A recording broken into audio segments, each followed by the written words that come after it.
ಇವತ್ತು 4ನೇ ಫೆಬ್ರವರಿ 2026 ಪ್ರತಿ ವರ್ಷದಂತೆಯೂ ಕೂಡ ಈ ವರ್ಷವೂ ಕೂಡ ಕ್ಯಾನ್ಸರ್ ಕುರಿತು ಜಾಗೃತಿ ಅಭಿಯಾನವನ್ನು ಜಿಮ್ಸ್ ಆಸ್ಪತ್ರೆಯಿಂದ ಮಿನಿ ವಿಧಾನಸೌಧವರೆಗೂ ಬಂದಿದ್ದೇವೆ. ಇದರ ಉದ್ದೇಶ ಕ್ಯಾನ್ಸರ್ ಬಗ್ಗೆ ಜಾಗೃತಿಯನ್ನು ಮೂಡಿಸೋದು. ನಾವು ಹೇಳ್ತೀವಿ ಕ್ಯಾನ್ಸರ್ಗೆ ಒಂದು ರಾಮಬಾಣ, ಒಂದು ವೆಪನ್ ಅಂತಂದ್ರೆ ಜಾಗೃತಿ. ಎಷ್ಟು ನಾವು ಜಾಗೃತರಾಗಿರ್ತೀವೋ ಕ್ಯಾನ್ಸರ್ ಬಗ್ಗೆ, ಎಷ್ಟು ನಾವು ತಿಳ್ಕೊತೀವೋ, ಅದರ ಲಕ್ಷಣಗಳ ಬಗ್ಗೆ ತಿಳ್ಕೊತೀವೋ, ರೋಗ ಲಕ್ಷಣಗಳ ತಿಳ್ಕೊತೀವೋ, ಆ ಕ್ಯಾನ್ಸರ್ ನಿಂದ ನಾವು ದೂರ ಇರಲಿಕ್ಕೆ ಸಾಧ್ಯ. ಅಥವಾ ಕ್ಯಾನ್ಸರ್ನ ಮೊದಲನೇ ಹಂತದಲ್ಲಿ ಪತ್ತೆ ಹಚ್ಚಿದರೆ ಸುಮಾರು 80ರಷ್ಟು ಕ್ಯಾನ್ಸರ್ಗಳನ್ನ ನಾವು ಗುಣಪಡಿಸಬಹುದು ಅಂತ ವೈದ್ಯರು ಹೇಳ್ತಾರೆ ಇದನ್ನ. ಸೊ ಕಳೆದ 10 ವರ್ಷಗಳಿಂದ ಅಂದ್ರೆ 2016ರಿಂದ ಈ ಒಂದು 2026 10 ವರ್ಷಗಳಿಂದ ನಾವು ಈ ಒಂದು ಜಾಥಾವನ್ನು ಮಾಡ್ಕೊಂಡು ಬಂದಿದ್ದೀವಿ. ಅದೇ ರೀತಿ ನಮ್ಮ ಇಂಡಿಯನ್ ಕ್ಯಾನ್ಸರ್ ಸೊಸೈಟಿ ಈ ಒಂದು 2026ಕ್ಕೆ 75 ವರ್ಷಗಳ ಒಂದು ಪ್ಲಾಟಿನಂ ಜುಬಿಲಿ ಒಂದು ಆಚರಣೆ ಮಾಡ್ತಾ ಇದೀವಿ. ಅಂದ್ರೆ 75 ವರ್ಷ ಆಯ್ತು ನಮ್ದು ಸಂಸ್ಥೆ ಪ್ರಾರಂಭವಾಗಿ. ಕರ್ನಾಟಕದಲ್ಲಿ 1986ರಿಂದ ಪ್ರಾರಂಭವಾಯಿತು. ಕಲಬುರಗಿಯಲ್ಲಿ 2016ರಿಂದ ಒಂದು ಸತತವಾಗಿ 10 ವರ್ಷಗಳಿಂದ ನಾವು ಉಚಿತ ಕ್ಯಾನ್ಸರ್ ತಪಾಸಣಾ ಶಿಬಿರಗಳನ್ನು ಬೀದರ್, ಗುಲ್ಬರ್ಗ, ಯಾದಗಿರಿ ಮತ್ತು ವಿಜಯಪುರ, ಈ ವರ್ಷ ವಿಜಯಪುರ ಕೂಡ ನಾವು ಮಾಡ್ತಾ ಇದ್ದೇವೆ. ಅದೇ ರೀತಿ ಶಾಲಾ ಕಾಲೇಜುಗಳಲ್ಲಿ ವಿದ್ಯಾರ್ಥಿಗಳಿಗೋಸ್ಕರ, ಹೈಸ್ಕೂಲ್ ವಿದ್ಯಾರ್ಥಿಗಳು ಮತ್ತು PUC first year second year ವಿದ್ಯಾರ್ಥಿಗಳಿಗೆ ಕ್ಯಾನ್ಸರ್ ವಿರುದ್ಧ ಅಂದ್ರೆ ತಂಬಾಕು ವಿರುದ್ಧ ಜಾಗೃತಿ ಕಾರ್ಯಕ್ರಮ ಮಾಡ್ತೀವಿ. ಯಾಕಂದ್ರೆ ನೋಡ್ತೀವಿ ಸಣ್ಣ ಸಣ್ಣ ಹುಡುಗರು ಇವತ್ತಾಳೆ ತಂಬಾಕು ತಿನ್ನೋ ಚಟ ಆಗಲಿ, ಬೀಡಿ ಸೇದೋದಾಗ್ಲಿ, ಸಿಗರೇಟ್ ಸೇದಲು ಚಟ ಮಾಡ್ತಾ ಇದ್ದಾರೆ. ಸೊ ಈ ಒಂದು ವಯಸ್ಸಲ್ಲಿ ಚಟ ಹಚ್ಕೊಂಡ್ರೆ ಮುಂದೆ ಅವ್ರ ಕ್ಯಾರಿಯರ್ ಕೂಡ ಹಾಳಾಗ್ತದ, ಆರೋಗ್ಯ ಕೂಡ ಹಾಳಾಗ್ತದ. ಅದ್ರ ಜೊತೆಗೇನೆ ಅವರು ಆರ್ಥಿಕ ಪರಿಸ್ಥಿತಿನಲ್ಲೂ ಮುಗ್ಗಟ್ಟಿನಲ್ಲಿ ಸಿಕ್ಕಿ ಬೀಳ್ತಾರೆ.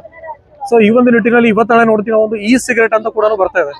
ಕಳೆದ ಒಂದು ಜೂನ್ ತಿಂಗಳಲ್ಲಿ ಒಂದು ಪೇಪರ್ ನಲ್ಲಿ ಓದಿದ್ವಿ, ಗೌರ್ಮೆಂಟ್ ಸ್ಕೂಲ್ ವಾಡಿಯಲ್ಲಿರುವಂತಹ ಗೌರ್ಮೆಂಟ್ ಸ್ಕೂಲ್ನಲ್ಲಿ ಸ್ಕೂಲ್ ಬ್ಯಾಗ್, ಹುಡುಗರ ಒಂದು ಸ್ಕೂಲ್ ಬ್ಯಾಗ್ ನಲ್ಲಿ ಸಿಗರೇಟ್ ಪತ್ತೆಯಾಗ್ಯಾವ. ಪೊಲೀಸ್ ರೇಡ್ ಮಾಡಿದಾಗ ಗೊತ್ತಾಯ್ತು ಸುಮಾರು ವಿದ್ಯಾರ್ಥಿಗಳಲ್ಲಿ ಸಿಗರೇಟ್ ಸಿಗ್ತಿದ್ದಾವೆ.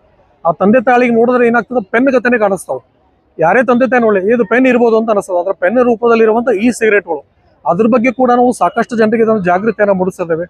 ಅದೇ ರೀತಿ ಒಂದು ತಪಾಸಣಾ ಶಿಬಿರಗಳನ್ನು ಮಾಡಬೇಕು ಅಂದ್ರೆ ಅದಕ್ಕಿಂತ ಮುಂಚಿತವಾಗಿ ಆಶಾ ಕಾರ್ಯಕರ್ತರಿಗೆ, ಪ್ರತಿಯೊಂದು ಪ್ರಾಥಮಿಕ ಆರೋಗ್ಯ ಕೇಂದ್ರಗಳಲ್ಲಿ ಆಶಾ ಕಾರ್ಯಕರ್ತರು ಇರ್ತಾರೆ, ಅವರಿಗೆ ಒಂದು ಕ್ಯಾನ್ಸರ್ ಬಗ್ಗೆ ಜಾಗೃತಿ ಕಾರ್ಯಕ್ರಮ, ಸುದೀರ್ಘವಾದಂತಹ ಒಂದು ವಿಸ್ತೃತವಾದಂತಹ ಒಂದು ಜಾಗೃತಿ ಕಾರ್ಯಕ್ರಮ ಕೂಡ ನಾವು ಮಾಡ್ತಾ ಬರ್ತೀವಿ.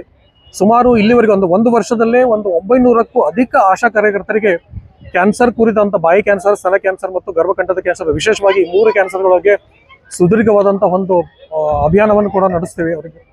ಇದರ ಉದ್ದೇಶ ಅವರು ಪದೇ ಪದೇ ಜನರ ಹತ್ರ ಹೋದಾಗ, ಯಾವುದೋ ಒಂದು ಕಾರ್ಯಕ್ರಮ ಇಟ್ಕೊಂಡು ಹೋಗ್ತಾರೆ, ಮಾತ್ರ ಹಂಚ್ಲಿಕ್ಕೆ ಹೋಗ್ತಾರೆ. ಆ ಕಾರ್ಯಕ್ರಮಕ್ಕೆ ಜನರ ಹತ್ರ ಹೋದಾಗ ಅವರು ಕೂಡ ಈ ಒಂದು ಕ್ಯಾನ್ಸರ್ ಕುರಿತು ಜನರಿಗೆ ಒಂದು ಲಕ್ಷಣವನ್ನು ತಿಳಿಸಿದಾಗ ಅದರಿಂದ ಲಕ್ಷಣವೇನಾದ್ರೂ ಕಂಡು ಬಂತು ಅಂದ್ರೆ ಆಸ್ಪತ್ರೆಗೆ ಬೇಗ ಬಂದು ತೋರಿಸ್ಕೊಂಡ್ರು ಅಂತಂದ್ರೆ ಕ್ಯಾನ್ಸರ್ಲಿಂದ ಅವರು ಮುಕ್ತರಾಗಬಹುದು ಅಂತ ಒಂದು ಉದ್ದೇಶ. ಅದೇ ರೀತಿ ನಮ್ಮ ಜೊತೆಗೆ ಜಿಲ್ಲಾ ಆಡಳಿತ ಇರ್ಬೋದು, ಜಿಲ್ಲಾ ಆರೋಗ್ಯ ಮತ್ತು ಕುಟುಂಬ ಕಲ್ಯಾಣ ಇರ್ಬೋದು, ಜಿಲ್ಲಾ NCD ಅಧಿಕಾರಿಗಳಿರ್ಬೋದು, ಅಥವಾ ವಿಶೇಷವಾಗಿ ಕಿದ್ವಾಯಿ ಕ್ಯಾನ್ಸರ್ ಆಸ್ಪತ್ರೆ, ನಾವು ಇಲ್ಲಿವರೆಗೂ ಎಷ್ಟು ಕ್ಯಾಂಪ್ ಮಾಡಿದ್ದೇವೋ, ಪ್ರತಿಯೊಂದು ಕ್ಯಾಂಪ್ನಲ್ಲಿ 3-4 ಅನುಮಾನಾಸ್ಪದ ಕಂಡು ಬಂದಂತ ವ್ಯಕ್ತಿಗಳು ಬರ್ತಾರೆ. ಅವರಿಗೆ ನಾವು ಪುನಃ ಕಾಲ್ ಮಾಡೋರಿಗೆ, ಫೋನ್ ಮಾಡಿ ಕಿದ್ವಾಯಿ ಆಸ್ಪತ್ರೆ ಕರೆಸ್ತೀವಿ. ಕರೆಸಲು ಕೋಆರ್ಡಿನೇಟ್ ಮಾಡೋರಿಗೆ ಮತ್ತೆ ಹೆಚ್ಚಿನ ಪರೀಕ್ಷೆಗಳನ್ನು ಮಾಡ್ತೀವಿ. ಅಂದ್ರೆ ಕ್ಯಾನ್ಸರ್ ಇದೆಯೋ ಇಲ್ಲೋ ಅಂತ ಹೇಳಿ, ಯಾಕಂದ್ರೆ ಒಂದೇ ಸ್ಥಿತಿಗೆ ಪರೀಕ್ಷೆಗೆ ಗೊತ್ತಾಗಂಗಿಲ್ಲ ಕ್ಯಾನ್ಸರ್ ಅದ ಅಂತ ಹೇಳಿ. ಆ ಹೆಚ್ಚಿನ ಪರೀಕ್ಷೆಗಳನ್ನು ಕಿದ್ವಾಯದಲ್ಲಿ ಮಾಡ್ತಾರೆ, ಅದು ಕೂಡ ಉಚಿತವಾಗಿ ಮಾಡ್ತಾರೆ ಕ್ಯಾನ್ಸರ್ ಇದರಲ್ಲಿ, ಕಿದ್ವಾಯಿ ಆಸ್ಪತ್ರೆಯಲ್ಲಿ. ಸೊ ಅಲ್ಲೇನಾದ್ರೂ ಕ್ಯಾನ್ಸರ್ ಅಂತ ಖಚಿತ ಬಂದ್ಮೇಲೆ BPL ಕಾರ್ಡ್ ಹೊಂದಿದವರಿಗೆ ಸಂಪೂರ್ಣವಾಗಿ ಉಚಿತವಾಗಿ ಟ್ರೀಟ್ಮೆಂಟ್ ಅನ್ನು ಕೊಡ್ತಾರೆ. ಸೊ ಈ ನಿಟ್ಟಿನಲ್ಲಿ ಸತತವಾಗಿ 10 ವರ್ಷಗಳ ಕೆಲಸ ಮಾಡದ ಬಂದಿದ್ವಿ. ಇನ್ನೂ ಬರುವ ದಿವಸಗಳಲ್ಲಿ ಹೆಚ್ಚಿನ ಜಿಲ್ಲೆಗಳಲ್ಲಿ ಕೂಡ ನಾವು ಒಂದು ಪ್ರಾದೇಶಿಕ ಕಲಬುರಗಿಯಿಂದ ವಿಸ್ತೃತ ಮಾಡಬೇಕು ಅಂತ ಒಂದು ಯೋಜನೆ ಇದೆ. ಈ ಒಂದು ಕಾರ್ಯಕ್ರಮಕ್ಕೆ ಎಲ್ಲ ಮಾಧ್ಯಮದವರು ಕೂಡ ಸಹಕಾರ ಮಾಡ್ತಿದ್ದಾರೆ. ಪೊಲೀಸ್ ಇಲಾಖೆ ಇರ್ಬೋದು, ಅನೇಕ ಕಾಲೇಜುಗಳು ಇರ್ಬೋದು, Albadar dental college, HKE dental college, pharmacy college, RMBSc college. So ಇದೇ ರೀತಿ ಅನೇಕ ಕಾಲೇಜುಗಳು ಪ್ರತಿ ವರ್ಷವೂ ಈ ಒಂದು ಜಾಥಾಗಳಲ್ಲಿ ಭಾಗವಹಿಸ್ತಾರೆ. ಇದರ ಉದ್ದೇಶ ಕ್ಯಾನ್ಸರ್ ಬಗ್ಗೆ ಜಾಗೃತಿಯನ್ನು ಮೂಡಿಸೋದು. ನನ್ನ ಹೆಸರು ಗುರುರಾಜ್ ಕುಲಕರ್ಣಿ, ಪ್ರಾದೇಶಿಕ ವ್ಯವಸ್ಥಾಪಕ, ಇಂಡಿಯನ್ ಕ್ಯಾನ್ಸರ್ ಸೊಸೈಟಿ, ಕಲಬುರಗಿ.